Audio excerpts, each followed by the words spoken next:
Peace. What's going on, everybody? Welcome back to the channel.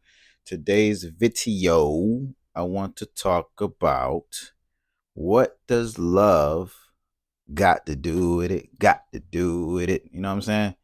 What's love? A secondary emotion. You know the song. You know the song, God damn it.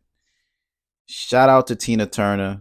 You know what I'm saying? The late and great Tina Turner. This video is for you. Um, and she is definitely a sedge. And I felt like in her time, she may not have been aware of it, that she posed a great fucking question. What does love have to, got to do with it? Right. And so in this video, I want to demystify, I want to decode what she was trying to say in this powerful message. All right. So, what does love have to do with it? Got to do with it. It's in my head right now, so I'm trying to get out of it. But what does love have to do with it? All right. This is a question that is still left unanswered. And so, what I will say to this question is love has everything to do with it. We all want to experience that deep intimacy. We all want to wake up next to our partner that we are madly in love with. We all want to wake up to someone that we can grow old with. We all want to have moments where we can cherish, where we can laugh, where we can procreate. We all want to have those sharing love moments with someone who understands us very deeply, who is non-judgmental, right? Someone who supports us when we're crying, someone who supports us when we're feeling vulnerable, someone who supports us in our setbacks, someone who's able to expand our level of consciousness, someone who's able to be, let's say, equally yoked in this human existence. Everything we do is about love. Everything that we do is about love. When you was a child, the first experience you had, the first experience that you shared with the world was love. When you look at children, they just randomly go up to strangers, not all the time, but let's say majority of the time, but some of the time, children will randomly go up to strangers and just give them a hug. That's love. They don't even know these people. They're just unconsciously, right? Unconditionally giving people love. It's all about love. But what Tina Turner was really saying, based off of her experiences, right?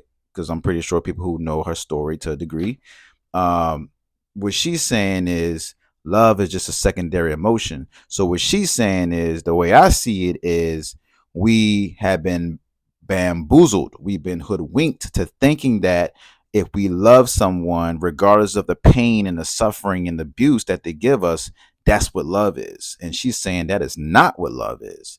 That's a secondary emotion. So I'm going to break that down a little bit further. What she is saying is that secondary emotion is a feeling that you receive after initial response or a need.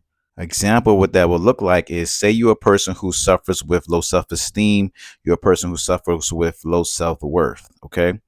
And you have someone come into your life and they validate you. They tell you how amazing you are, they uplift you, they inspire you to be better, and they just basically, pour a lot into you. Your secondary response to that is, I think I love this person, or I love this person.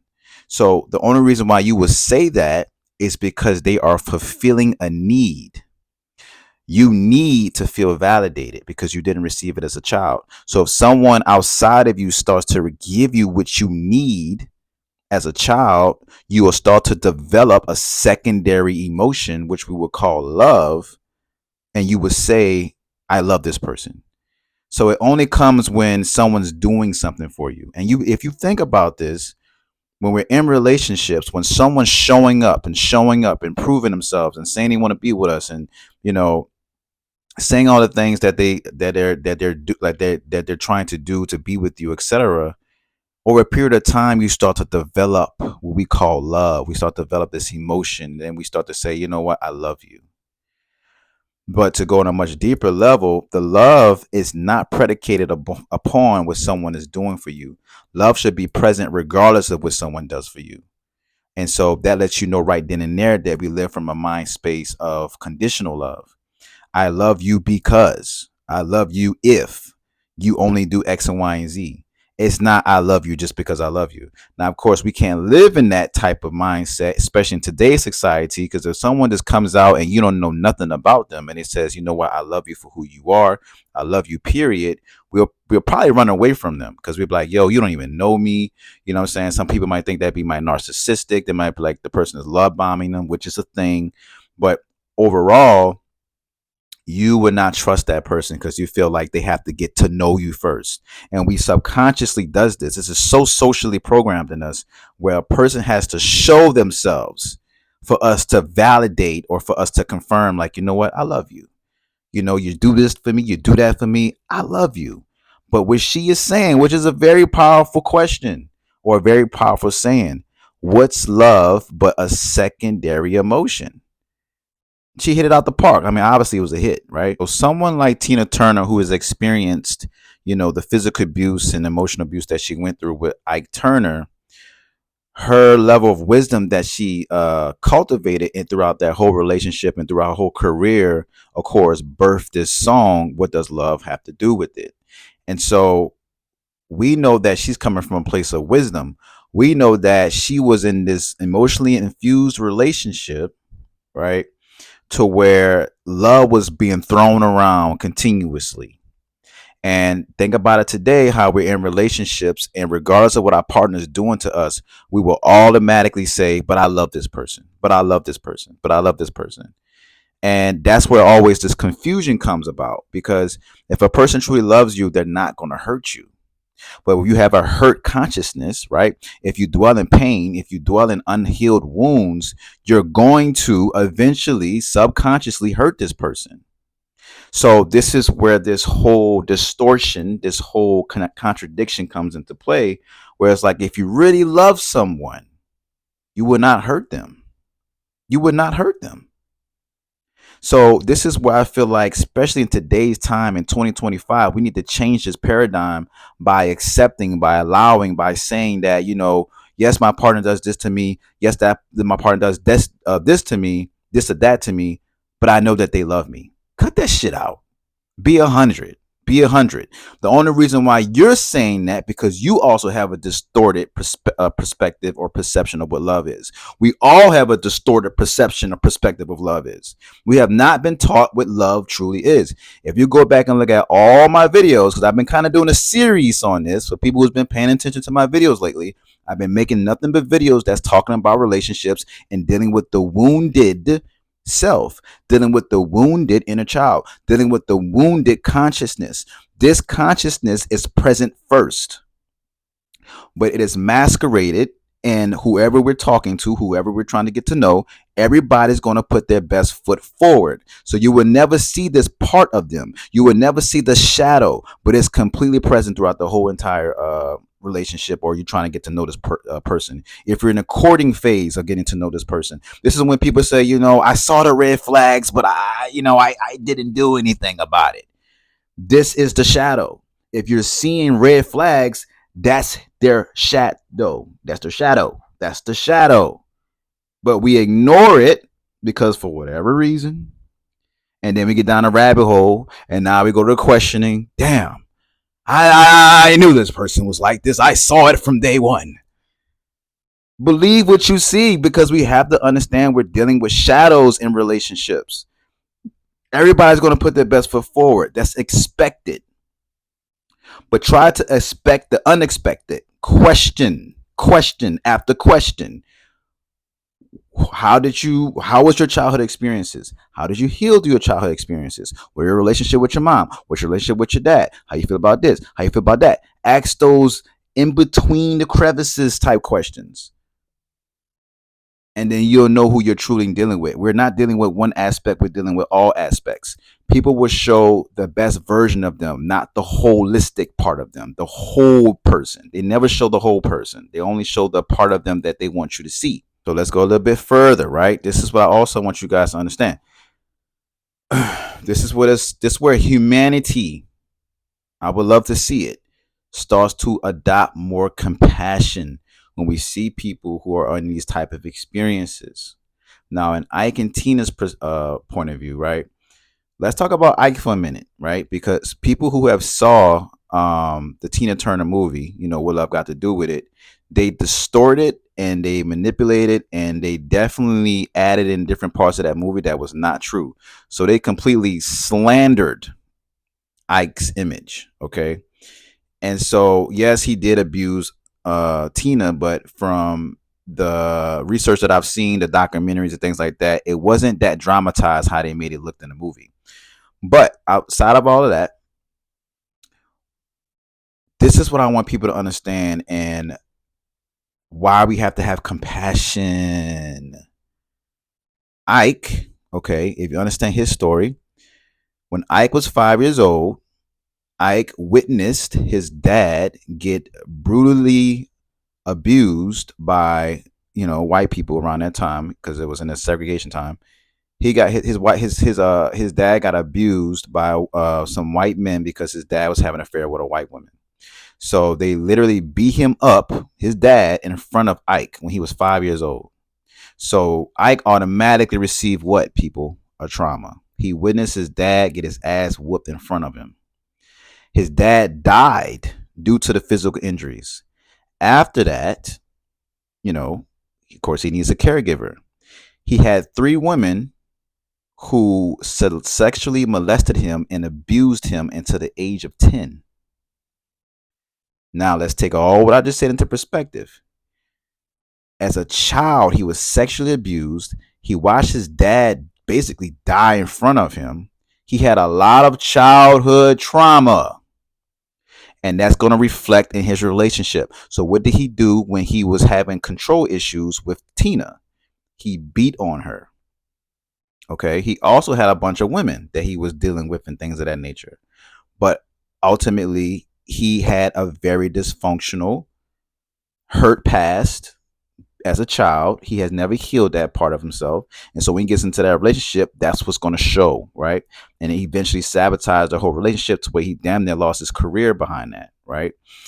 And so I say that to say is that anybody that you're in a relationship, especially people who deal with physical abuse, whoever that person is abusing you, either is mentally, emotionally, spiritually, physically, what have you, pay attention to their childhood trauma. I swear to God, this is the root of all things. It's not money. It's childhood trauma. This is the root of all evil. Okay? Because when we came out of that womb, for the most part, unless we develop some type of, or let me say, cultivated some type of generational trauma, for the most part, we was in our purest form. We was the love energy itself, right? We came directly from the cosmic orbit or the cosmic womb into the physical existence. We was in our purest form. And then through the lack of emotional needs, the safety that we needed, the love that we needed, the attention that we needed, right? That created who we are today. And so if we don't receive those needs as a child, it will show up in our adult life. And so Ike was a person who didn't receive no type of support in that era, but he still was able to find a way out through his music. And so it showed in his relationships, of course, because like I say, he was, of course, abusing Tina Turner, but he was only doing that because he got hurt as a child and he never healed from it. So a lot of times we carry this notion like, oh, how could you physically abuse Tina Turner? Yes, you would say that initially. If you go deeper into the psychology piece of it, he also was suffering from pain that he got from a child. And no one ever went to him and say, oh, poor child. Where's the compassion for him? Where's the compassion for him? When two people come together and two people are trying to hurt each other, these are two people who are hurting from a past that's probably dwelling from their childhood. They're not aware of it because their behavior has taken over. That trauma creates a behavior, and that behavior becomes your ego. And now you're trying to defend yourself. You're deflecting yourself because you're not trying to experience pain again. And so you're going to continuously try to hurt your partner just to make sure that they feel the amount of pain that you're feeling. You're going to say everything in the book to make them feel how painful you feel towards whatever they're saying to you, vice versa. But this is all what we call trauma bond, people. This is not a relationship. This is called trauma bond. It is a form of relationship, but it's not the relationship that you want to go for. When she says what love has to do with it, I get why she's saying that. Because a lot of us have a toxic behavior that plays out in a relationship that will eventually sabotage the relationship. All relationships activate the shadow at the extremity. It will go from a 0 to 100 when you're in a relationship. So, who wants to love the toxic part of you? Who wants to love the manipulative part of you? Who wants to love the narcissistic part of you? Who wants to love, right, the dysfunctional part of you? So when we're talking about what does love got to do with it, we're talking about, look, I know you love me, excuse me, deep down inside, but this other part of you that keeps coming out, I can't love you how I want to love you because that part is hurting me consistently. So as a result, I'm going to detach. I am going to make a decision to leave for my own integrity, for my own self respect, and I'm going to exit out this relationship. And of course, that person's going to say, man, you don't really love me because if you love me, you'll stick through it through the end. You know, I got problems and stuff like that, man. Like, once you just stick, fuck all that. Heal. If you have a healed consciousness, you don't have to justify why you have problems. You don't have to justify your behavior and trying to convince your partner why they need to stay with you. If you have a healed form of consciousness, you'll be able to apologize and not be so egotistical when you're having an argument with your partner. If you have a healed consciousness, these conversations will not go from 0 to a 10. When you start to see it's getting from a 0 to a 3, you'll calm that shit down and start to take accountability and start to bring awareness to, okay, what is happening here? Am I'm the one that's creating this harmony between me and my partner? If so, let me calm this shit down because this is me getting out of character. When you don't come from a place of hurt, you're able to take the relationship to the next level. And what's so interesting, this is what I find very interesting. A lot of people want successful, healthy relationships. But when we talk about doing the inner work, we talk about doing the healing work, everybody run the fuck away. No one won't do the healing work, but they won't have relationships. Make that shit make sense. Go ahead and make it make sense. Go ahead and think about it. Go ahead and put some numbers on a paper and make it make sense. It don't make sense. Like, it don't make sense. It don't make sense. So if you're serious about cultivating a healthy relationship, that means you're serious about cultivating a healthy relationship with yourself first. So, you know what I'm saying? Like Tina Turner said, what does love have to do with it? And she's right. What does love have to do with it? But at the same time, the same token, it has everything to do with it. Because once we received that trauma, our love became distorted. We became limited in expressing love. And now we play this game, this tennis match, where we're trying to deflect people who are getting close to us that makes us feel vulnerable and makes us feel like this love is starting to reawakening. And we look at that as a form of a threat. We look at that as a form of not feeling safe. And so what we do to defend ourselves is we express our defensive mechanism, which is you might push this person away.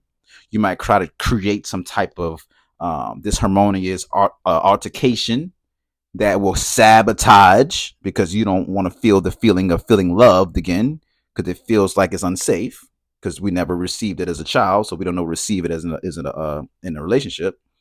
You're gonna find something to sabotage it. You know what I'm saying? So take that in with a grain of salt.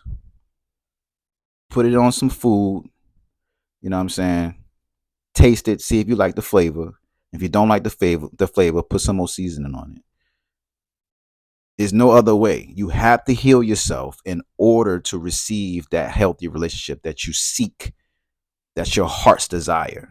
And so, shout out to Tina Turner one more time, the beautiful and talented Tina Turner. Your legacy definitely lives on, and you definitely oppose a very powerful question: what does love have to do with it? And so I definitely just want to pay respect to her one time, from a sedge to a sedge, you know what I'm saying? And for anyone else who resonates with this video, please drop a comment below so we can talk about it, because I like to talk about it, right? And on that note, I'm gonna let y'all go. Peace.